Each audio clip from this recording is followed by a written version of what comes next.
Hello বন্ধুরা, নমস্কার, আদাব, আসসালামু আলাইকুম।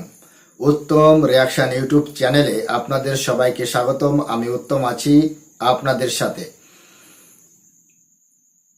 বন্ধুরা, আজ যে ভিডিওতে রিয়াকশন দেব সেই ভিডিওটি নেওয়া হয়েছে চ্যানেল ইউনিক থেকে। ভিডিওর টাইটেল হচ্ছে মুজিবের মূর্তি ভাঙা নিয়ে এ কি বলল শেখ হাসিনা। 15ই আগস্ট শেখ হাসিনা।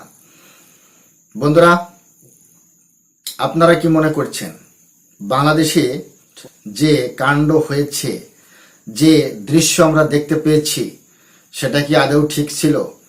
সরকারের প্রতি জনগণের রোষ থাকতে পারে, সরকারের প্রধান যে প্রধানমন্ত্রী শেখ হাসিনা তার উপর আক্রোশ থাকতে পারে, সেটা আমরা অস্বীকার করছি না। হ্যাঁ, সরকার ভুল করতে পারে, সরকারকে দায়ী করতে পারে বাংলাদেশের জনগণ, তাতে কোনো সন্দেহ নেই। তাই বলে বাংলাদেশের প্রধানমন্ত্রীর যে রাগ, সেই রাগটা জাতির পিতা বঙ্গবন্ধু মুজিবুর রহমানের উপর যে নিক্ষেপ করা হয়েছে, তার ভাস্কর্য এবং ঢাকার সেই ধানমন্ডি যে 32 নম্বর বাড়িটি, সেটা ছিল এই মুজিব স্মৃতি সওদাগর। সেটাও এরা জ্বালিয়ে দিয়েছে, এরা পুড়িয়ে দিয়েছে, ভাঙচুর করেছে। মানে ইতিহাসই রাখতে চায়নি। 1971 সালে যে ব্যক্তির এক ডাকে লক্ষ লক্ষ মানুষ ঝাঁপিয়ে পড়েছিল দেশ স্বাধীনতার জন্য, আর সেই ব্যক্তি জাতির পিতা। এই জাতির পিতা মতলব জাতি শব্দের অর্থ এই মেধাবীরা জানে? জাতি শব্দের অর্থ কি এই মেধাবীরা জানে? এই যারা স্টুডেন্ট বলে দাবি করছে, যারা মেধাবী বলে দাবি করছে, আমি এদেরকে মেধাবী আর স্টুডেন্ট বলতে পারছি না। তার কারণ স্টুডেন্ট কখনো এত পরিমাণে সন্ত্রাস করতে পারে না। এত পরিমাণে সন্ত্রাসী করেছে বাংলাদেশে, কি বলবো। বঙ্গবন্ধু শেখ মুজিবুর রহমানকে অপমান করা মানেই, মুজিব মানে ইতিহাস, মুজিব মানেই বাংলাদেশ, মুজিব মানেই স্বাধীনতা, এটা বাংলাদেশের এই সন্ত্রাস বাহিনী ভুলে গেছে। শেখ হাসিনা আর মুজিবকে এক করে দেখা মানেই চরম ভুল। শেখ হাসিনা আর মুজিবকে একসাথে গুলিয়ে ফেলা কখনোই যায় না। শেখ মুজিবুর রহমান আলাদা একটা বিষয়, আলাদা একটা চ্যাপ্টার, আলাদা একটা সাবজেক্ট। তার সাথে কখনো শেখ হাসিনাকে মেলানো যায় না। কিন্তু বাংলাদেশের এই মেধাবী স্টুডেন্ট যারা মেধার ভিত্তিতে তারা চাকরি করতে চায়, যাদের বোধগম্য হয়নি এখনো পর্যন্ত, যারা ইতিহাস সম্পর্কে জ্ঞান নেই, যারা এখনো পর্যন্ত মুজিব সম্পর্কে জ্ঞান অর্জন করতে পারেনি, তারা মেধাবী বলে দাবি করে। লজ্জার একটা বিষয়। ধিক্কার, ধিক্কার, ধিক্কার। বাংলাদেশের ইতিহাস আর সেখানে শেখ হাসিনার সাথে তুলনা করা কখনোই চলে না। মুজিব মানে ইতিহাস, আর এই ইতিহাস মেটানোর চেষ্টা করেছে, এই ইতিহাস মিটিয়ে দিয়েছে। আরে বাংলাদেশের প্রধানমন্ত্রীর উপর রাগ থাকতেই পারে, বাংলাদেশের শেখ হাসিনার উপর রাগ থাকতেই পারে, সেটা আছে আলাদা বিষয়। দুর্নীতি হোক বা জোর করে ক্ষমতা বসে থাকা হোক, যে কোনো বিষয়ে হতে পারে। কিন্তু সেখানে মুজিবের যে ভাস্কর্য ভেঙে ফেলা হয়েছে, মুজিবের মাথার উপর যে প্রস্রাব করা হয়েছে, এই হচ্ছে বাংলাদেশের সংস্কৃতি, এই হচ্ছে বাংলাদেশের মেধাবী স্টুডেন্ট, এই হচ্ছে বাংলাদেশের আন্দোলন।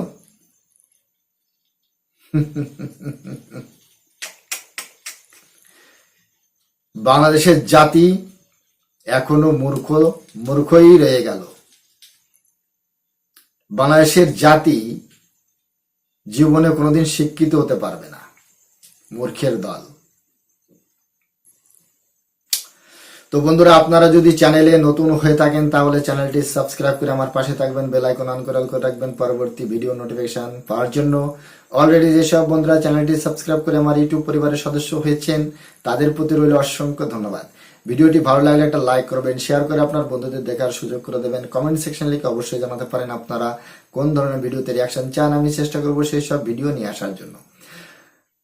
তাহলে চলুন বন্ধুরা, সময় নষ্ট না করে প্রথমে ভিডিওটা দেখি। আর অরিজিনাল ভিডিওর লিংক আমার ডেসক্রিপশনে মেনশন করা থাকবে, আপনারা চাইলে চ্যানেলটি ভিজিট করতে পারেন এবং চ্যানেলের ভিডিওগুলো অবশ্যই দেখতে পারেন।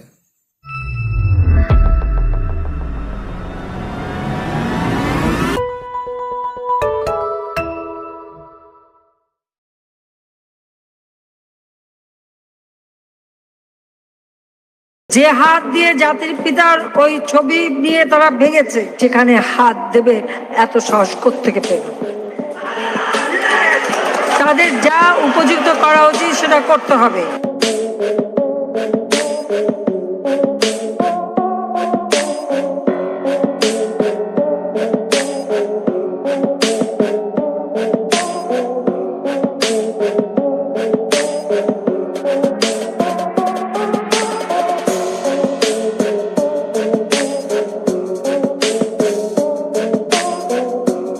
ভারতে গিয়ে কি বলছে শেখ হাসিনা একবার শুনুন। শেখ মুজিবের মূর্তি যারা ভেঙেছে তাদেরকে নাকি শাস্তি দেওয়া হবে। আপনারাই শুনে নিন শেখ হাসিনা কি বলছে। হাই কমিশনে ঢুকে জাতির পিতার ছবি নিয়ে অপমান করেছে, এত সাহস কোথা থেকে পায় আমি জিজ্ঞাসা করি।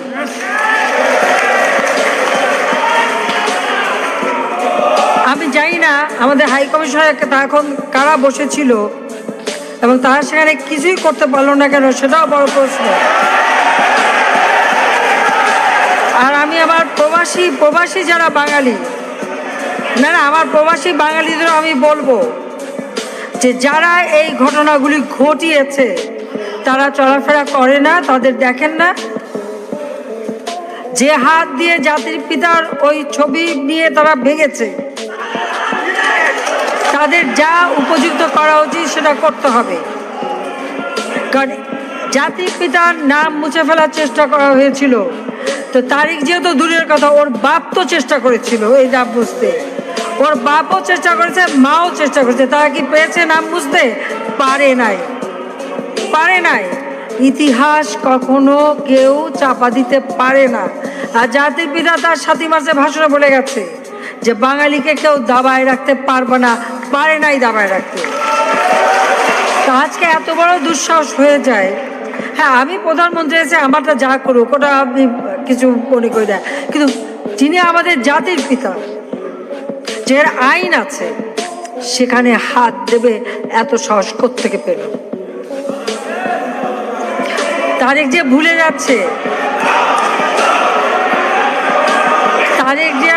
যাচ্ছে যে তার মা দুর্নীতি করে জেলে গেছে। শুধু এতটুকুই নয়, খালেদা জিয়াকে শেখ হাসিনা কিভাবে অপমান করছে দেখুন। খালেদা জিয়া নাকি পাশই করতে পারে না, এরকম বলছে শেখ হাসিনা।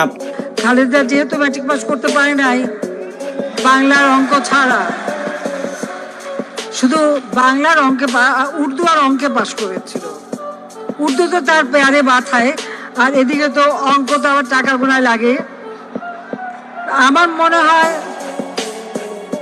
সে হলো ম্যাট্রিক ফেল, তার স্বামী ছিল ম্যাট্রিক পাস, ছেলে যে কি পাস তা এখনো কেউ কোথাও বলতে পারে না। এবার দেখুন টাকলা ব্যারিস্টার সুমন গাড়িতে বসে কি বলছে। বিদেশের মাটিতে গিয়ে সে বলছে সে নাকি অনেক বেশি ভুল করেছে। আপনারাই শুনুন সে কি বলছে। আমার জীবনে অনেকগুলা ভুল সিদ্ধান্ত, ভুল কাজ আছে আমার জীবনে। আমি মানুষ হিসেবে অনেক ভুল করছি।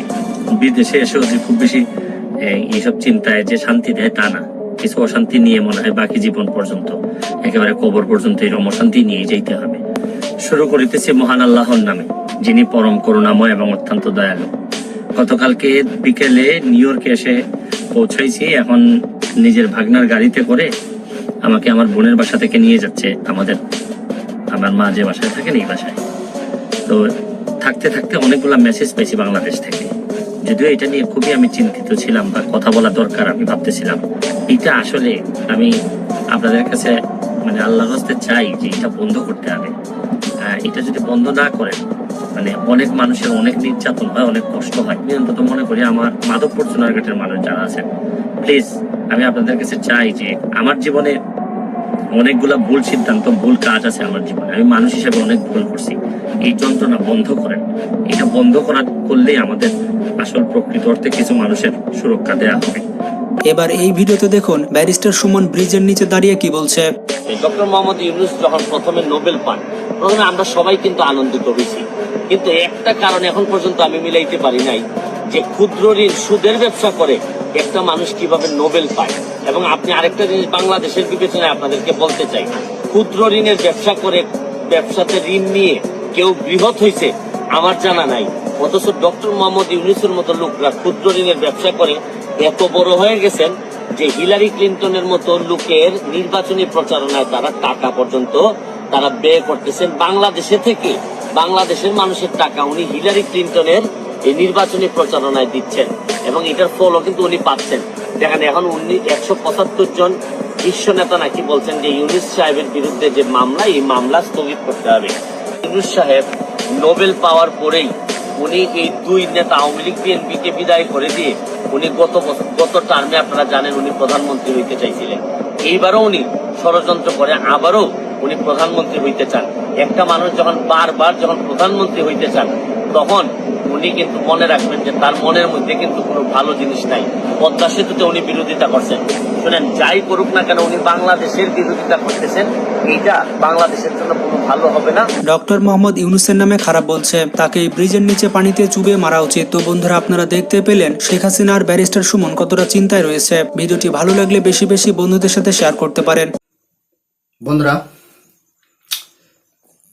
ব্যারিস্টার সুমন তিনি এখন যে স্টেটমেন্ট দিচ্ছেন সেটা কিন্তু কোন একটা পেশারের জন্যই দিচ্ছেন। ডক্টর মোহাম্মদ ইউনূস ইনি নোবেল পেয়েছেন না নোবেল কিনেছেন, সেটাই তো একটা বিস্ময়কর ব্যাপার। আমার তো মনে হয় নোবেল কিনেছেন। যে সুদখোর ব্যক্তি তাকে নোবেল দেয় কি করে? আমি এইটুকুই বলতে পারি, ব্যারিস্টার সুমন কি বললো না বললো ডক্টর মোহাম্মদ ইউনূসকে নিয়ে, সেটা নিয়ে আমার কোনো বিষয় না। আমার একটাই বিষয় যে বাংলাদেশের যে প্রতিষ্ঠাতা, বাংলাদেশের 17 কোটির জাতির পিতা, যে তার যে ভাস্কর্যগুলো ভাঙা হয়েছে, তার যে মিউজিয়াম আগুনে পুড়িয়ে দেওয়া হয়েছে, এই যে সন্ত্রাস আর বাংলাদেশের রাস্তায় রাস্তায় গলি গলিতে যে গলা ফাটাচ্ছে মেধাবী মেধাবী স্টুডেন্ট, আমি এদেরকে মেধাবী মানি না। আমি এদেরকে, এরা সব মেধাবী না, এরা তো হচ্ছে আতঙ্কবাদী। যে সমস্ত ব্যক্তিরা মুজিব ভাস্কর্যগুলো ভাঙছিলেন তারা লুঙ্গি পরা ছিল, তাদের মুখে দাড়ি ছিল, তারা টুপি ছিল। আর সব থেকে বিস্ময়কর যে ব্যাপারটা হয়েছে সেটা হয়েছে বাংলাদেশের আর্মি পর্যন্ত এই ভাস্কর্যগুলো ভাঙছে এবং তারা নাচছে। আর্মি হেডকোয়ার্টার যে অফিস, মানে আর্মি বিভিন্ন অফিস থেকে মুজিবের ছবিগুলো কিভাবে সরিয়ে ফেলা হয়েছে সেগুলো আমরা দেখেছি। আদৌ বাংলাদেশের এরা আর্মি না এরা হচ্ছে সন্ত্রাস? বাংলাদেশের আর্মি না এরা হচ্ছে রাজাকার? বাংলাদেশের এরা আর্মি না এরা হচ্ছে পাকিস্তানপন্থী সন্ত্রাস গুট? এটাই আমার প্রশ্ন। ভিডিও সম্পর্কে আপনাদের কি মতামত সেটা কমেন্ট সেকশন লিখে জানাবেন। চ্যানেলে নতুন হলে চ্যানেলটি সাবস্ক্রাইব করে আমার পাশেই থাকবেন। সবাই ভালো থাকবেন, সুস্থ থাকবেন। দেখা হচ্ছে নেক্সট রিঅ্যাকশন ভিডিওতে। ততক্ষণ সবাইকে নমস্কার।